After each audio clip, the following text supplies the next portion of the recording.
अब धर्म को हमने तलवार बना दी है, लोगों को हमने काटना शुरू कर दिया है। ये तलवार किसने बनाई? ये बनाने वाले तो अभी देखते ही धर्माधिकारियों ने बना दी। हर एक बादशाह के अंदर ये जालिमाना तबीयत होती है कि दूसरे को मिटाने की कोशिश करता हूँ। ये नारा बिल्कुल सही कि हिंदू राष्ट्र बनना चाहिए, बट इस हिंदू के अंदर वो सोच नहीं रखते कि हिंदुस्तान में रहने वाला हर आदमी हिंदू है। अबे तो मुसलमान भी तो हिंदू है यार, आप बात ही नहीं समझ रहे हो ना। ये भौगोलिक अब पाकिस्तान में जो रहने वाला हिंदू है वो क्या पाकिस्तानी नहीं है? वो सारे मुसलमान हो जाएंगे पाकिस्तान के लोग? हो जाए, वो मेरा बहस नहीं है। क्या कौन चीज खंडित हो रही जा रही है जिसको हम अखंड करना है? ये मैं हिंदू कहलाने के लिए तैयार हूँ, मैं हिंदू हूँ। आप हिंदू हैं? हाँ, मैं हिंदुस्तान में रहने वाला नागरिक हिंदू हूँ। मैं ऐलान करता हूँ कि मैं मुसलमान हूँ और मेरे दिल में ईमान भी है और हिंदुस्तान भी है, लेकिन अकीदे से मैं मुसलमान हूँ। बात जो आपने कहा कुरान शरीफ, उस पर काम करो। फिर दूसरा इंटरव्यू के लिए मैं आपके पास आऊंगी, वो भी यही होगा। अभी आप हिंदी ट्रांसलेशन करने के लिए करेंगे? ये बिल्कुल बिल्कुल। क्या उसी हिसाब से आप प्रचार प्रसार करेंगे? जैसा आपने सामवेद की बात की सर, सामवेद की प्रतियां जो है वो आप मदरसे में जब देने के लिए जाएंगे या किसी के द्वारा भेजा जाएगा, तो क्या वहाँ के मदरसे के बच्चे एक्सेप्ट करेंगे, पढ़ेंगे? नहीं, पहले हम खुद जाएंगे मदरसों में जी और एक मर्तबा उनके सामने कहेंगे, बोले ये है आप पढ़ो, ताकि उनके दिल से पहले खौफ तो निकालें। क्योंकि जो किस बात को लेकर? एक है अनजाना था खौफ है, नहीं अज्ञानता का खौफ होता है ना, वो ये क्रिएटेड बाय अज्ञानता के पता नहीं क्या है। बावजूद भी कितने लोगों ने कुरान पढ़ा, कितने लोगों ने वेद पढ़ा, मुसलमानों ने नहीं पढ़ा। एक खौफ और एक अलगा है कि इसका हमें ज़रूरत क्या है पढ़ने की।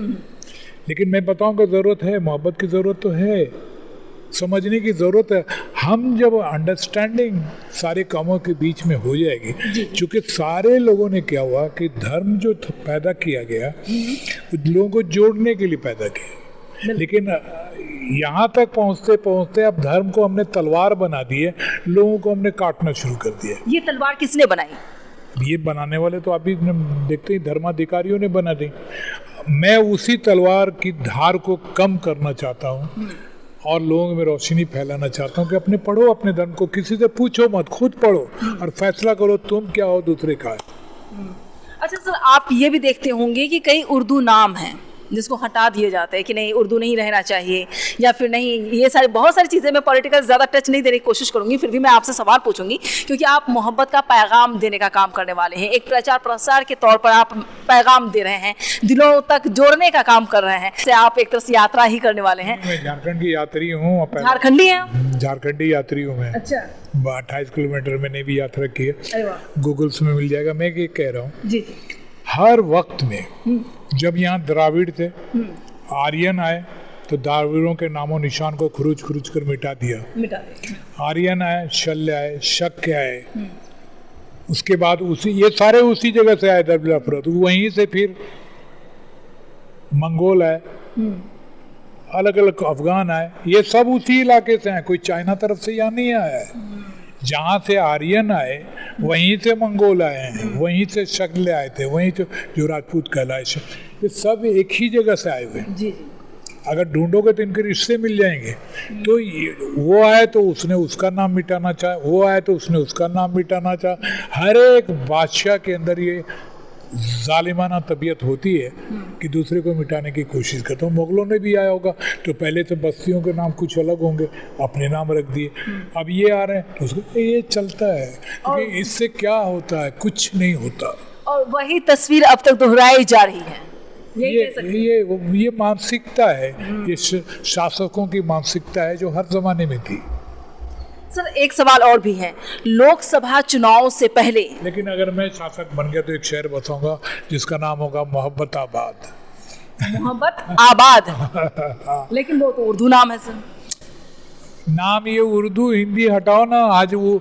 आज जितने हिंदी बोलने वाले उनकी गज़लें सुनो। आज उर्दू का जितना अच्छा प्रयोग वो अपने हिंदी में कर रहे हैं, मुसलमान शायर तो लगे हुए मुशायरों तक में। हिंदी शायरों को देखो, गलत नहीं कह रहा हूँ मैं, बिल्कुल बिल्कुल, वो ज़्यादा अच्छे से तो यहाँ लफ्ज़ और भाषा इम्पोर्टेंट नहीं है, वहाँ पे वो जरिया इम्पोर्टेंट है जो दिल को छू लेता है। अच्छा, हम क्या समझ सकते हैं कि अखंड भारत की मोहब्बत की बात हम करते हैं, अखंड भारत की बात करते हैं।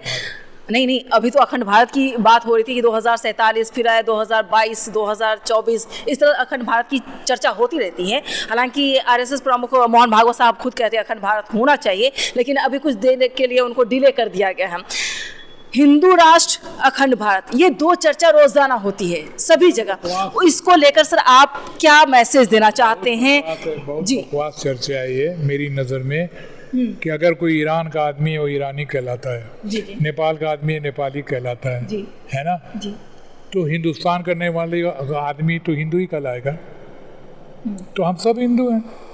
हिंदू को हिंदू राष्ट्र बनाना चाहिए, पाकिस्तानी राष्ट्र थोड़ी ना बनाना चाहिए। या पाकिस्तान कोई हिंदू राष्ट्र बनाएगा क्या? नेपाली कोई ईरानी राष्ट्र बनाएगा क्या? नहीं, हर राष्ट्र का आदमी अपने के लिए बनाएगा। तो ये नारा बिल्कुल सही कि हिंदू राष्ट्र बनना चाहिए, बट इस हिंदू के अंदर वो सोच नहीं रखते कि हिंदुस्तान में रहने वाला हर आदमी हिंदू है।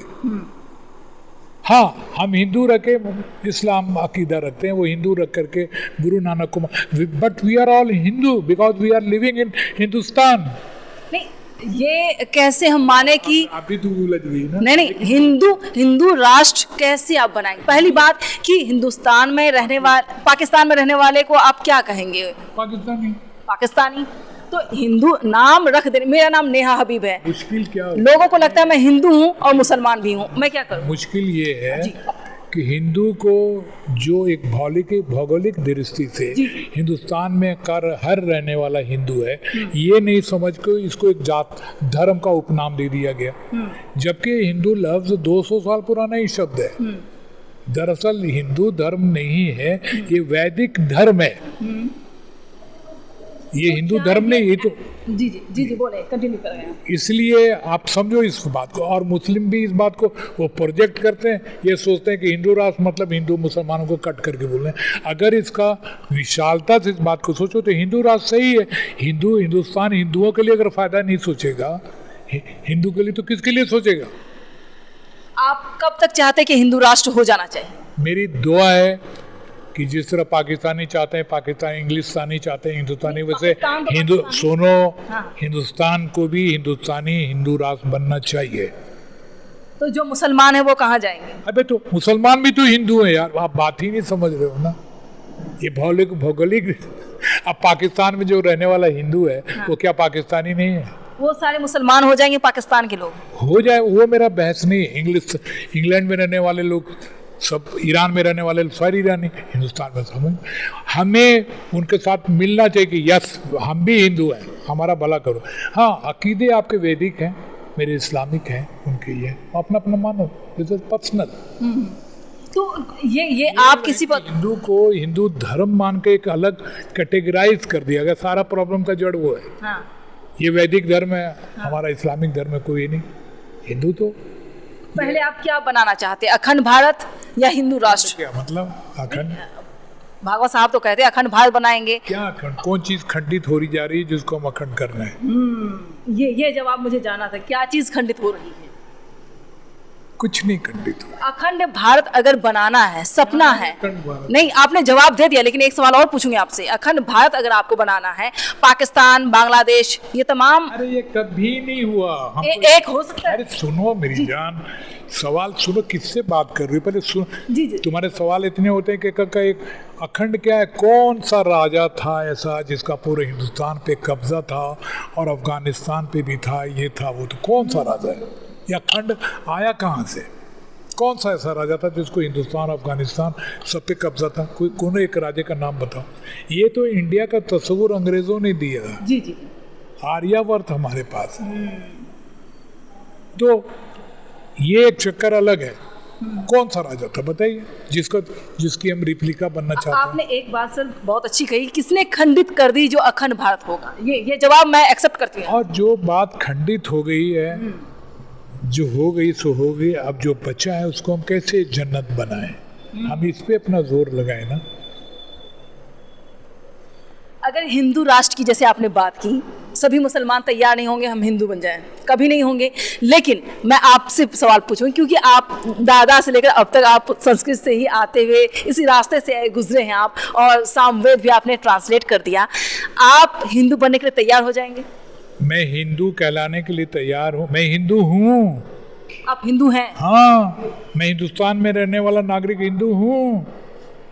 मैं ऐलान करता हूँ कि मैं मुसलमान हूँ और मेरे दिल में ईमान भी है और हिंदुस्तान भी है, और मैं हिंदुस्तान का रहने वाला नागरिक हूँ, इसलिए मैं हिंदू हूँ, लेकिन अकीदे से मैं मुसलमान हूँ। एक दिल में दो लोगों से इश्क कैसे करेंगे आप? अगर एक बीवी है और एक महबूबा तो वो कर सकता हूँ। महबूबा किसको मानेंगे, बीवी कौन है? बीवी जो मुझे सताए, महबूबा जिसको मैं सताऊँ। इसमें नाम जरा फर्क करें, कौन महबूबा कौन है बीवी? छोड़ो, नहीं हल्की बात बता दो सर। ना, महबूबा का नाम तो पता चलना चाहिए, कौन है महबूबा? अभी तो शाम है, अभी शाम है। सामवेद। सामवेद तो मैं देख ही रही हूँ। हाँ बस मैं अभी महबूबा मतलब सामवेद है।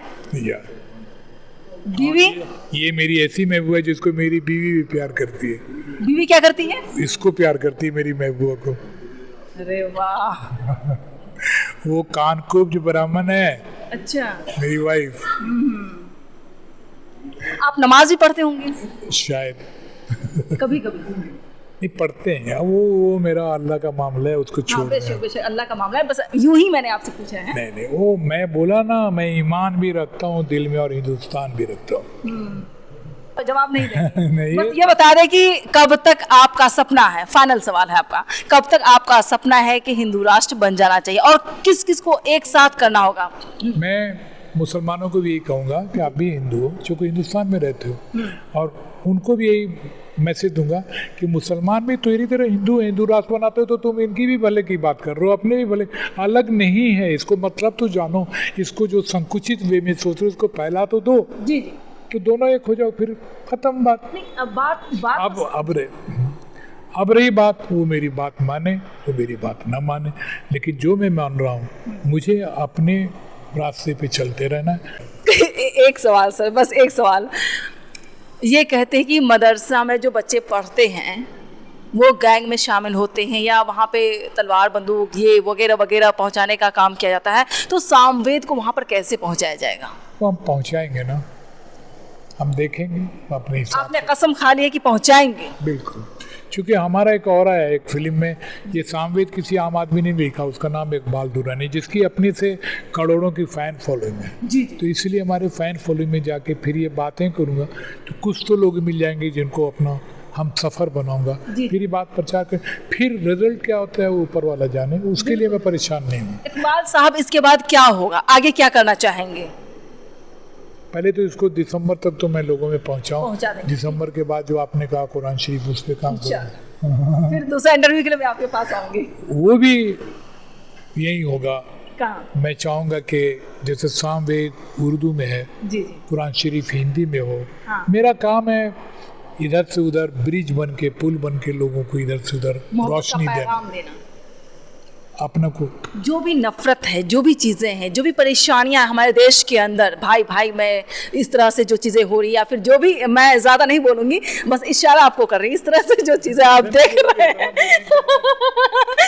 इतनी परेशानियां आप देख रहे हैं, किसी का कत्लेआम कर देते, किसी के नाम से नफरत, किसी और कपड़े से नफरत, कभी कहा जाता है आप कपड़ों से पहचाने जाएंगे, तो ये इन तमाम चीज़ों को लेकर मोहब्बत का जो बीज है आप लेने का कोशिश कर रहे हैं, तो आप कामयाब होंगे, इतना यकीन, उम्मीद नहीं बोलूँगी, अब यकीन बोलूँगी। कितना कामयाब होऊंगा पता नहीं मैं, लेकिन मैं नाकाम नहीं होऊंगा ये भी मुझे यकीन है। ये यकीन है। हाँ, आप तो शुक्रिया। लेकिन करीब 20-22 साल पहले मैंने हज किया हुआ है, माशाल्लाह। तो वहाँ पे अरबी लोग पूछते थे अंता नेम, तो इकबाल जी। अंता फ्रॉम हिंदिया, मतलब हिंदुस्तान से हूँ, हिंदिया बोलते थे, हिंदू बोलते थे। हाँ। आप इंडिया से आएंगे तो क्या बोलेगा आपको, वो कैसे जान जाएगा आप मुसलमान हो? इंडिया, हाँ, मुसलमानों को मुसलमान नहीं जानते। अरे भैया, तो आपका धर्म, जैसे आप आ रहे हो पासपोर्ट अंतर हिंदिया, वो सीधा बोलते हैं। आप हिंदुस्तान, आप जैसे हाजी लोग आते हैं तो क्या बोलते हैं उसको? जी। अंतर हिंदिया। तो आपको जब हिंदुस्तान से जाओगे, आप इंडिया से जा रहे हो तो चलो हिंदू, इंडिया से जा रहे, आपको क्या बोलेगा? इंडियन बोलेगा ना। इंडियन बोलेगा, हाँ। तो वही से हिंदुस्तान से जाने वाले इंडिया बोले तो क्या प्रॉब्लम आ गया? अब इंडियन और इंडियन बोलने में कोई प्रॉब्लम नहीं। हिंदुस्तान से रहने वाला मेरे को बोला आप हिंदू हो तो इसमें क्या प्रॉब्लम? उसी हिसाब से वो बोल रहा है बेचारा। हाँ।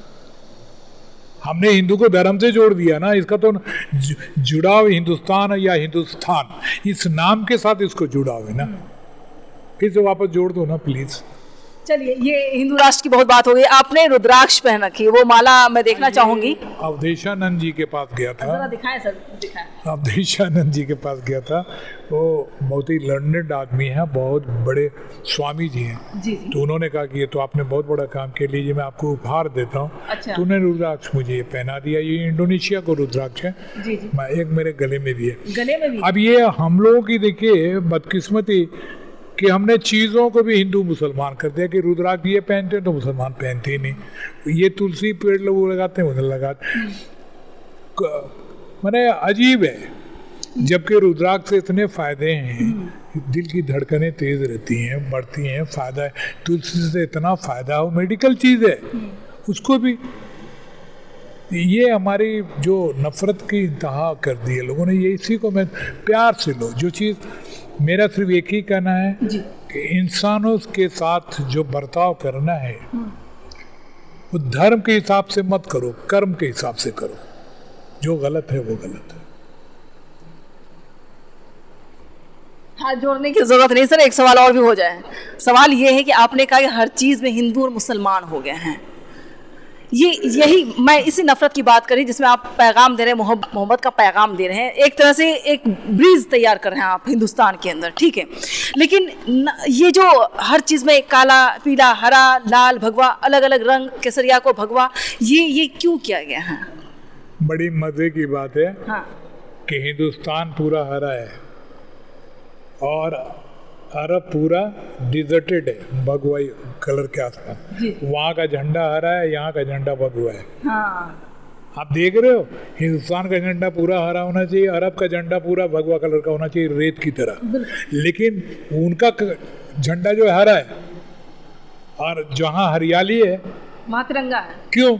क्योंकि जिसके पास जो चीज़ होती है उसकी इज्जत नहीं करता, जो नहीं होता उसका सपना बन जाता है। तो उस रेगिस्तान में रहने वालों का सपना है हरियाली, तो उन्होंने अपना झंडा हरा रखा।